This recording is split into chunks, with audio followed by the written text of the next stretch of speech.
Hello and welcome to week 6. We are continuing our discussion of quantitative data collection this week, and this week you will actually go out and collect some data using the survey instrument you designed last week, and then you will begin organizing and analyzing the data to answer your research questions. So we're just continuing along what we started last week. We're going to talk survey research in general. So we're going to talk about some of the types of information that are typically gathered in a survey. We're going to talk about sources of error in survey research that are to be avoided. Talk about different types or categories of surveys and the importance of survey research in TQM, Total Quality Management Programs. In Chapter 10, we're going to talk about how to execute surveys, and generally Chapter 10 is about just communicating with research respondents. So we're going to talk about advantages and disadvantages of various contact methods like door-to-door, mall intercept, telephone for interviews. We're going to talk about advantages and disadvantages of ways of contacting people to take a survey, including the mail and the internet and others.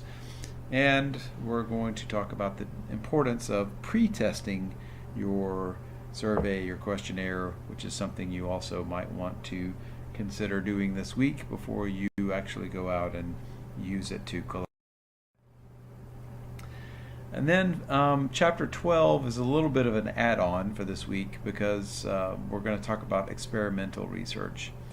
And experimental research is actually kind of a category of research unto its own.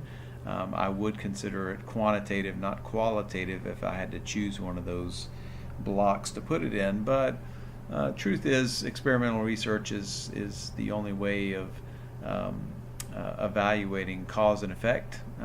It can provide causal information, whereas the other research methods are really just giving you descriptive information. So it's an important part of the research arsenal, so to speak, and I think it's important to know and to learn some of the ins and outs of designing experiments. Most of us learn about the scientific method, and we feel like we have a pretty good idea about how experiments work. And I think what you'll find, as I found in my PhD program,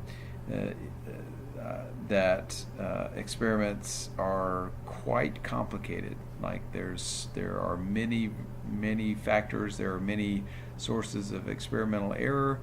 There are just a variety of designs of experiments between subjects, within subjects, factorial, randomized.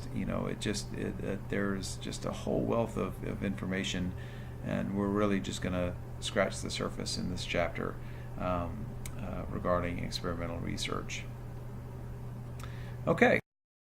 Due dates this week are not much different than they have been the past 5 weeks.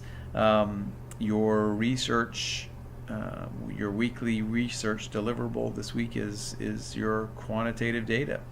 So I'm going to want to see the results of your survey after you've collected that information based on your research plan. And we are only 1 week away from you writing up your report and turning in your research project. So hopefully things are going well. If they're not and you need help, then you know who to call. Let me know how I can help. Send me an email, give me a call, come by the virtual office during virtual office hours. Please let me know what I can do to help you here as we get close to the end of our class. So have a great week, and I will see you in the internet classroom.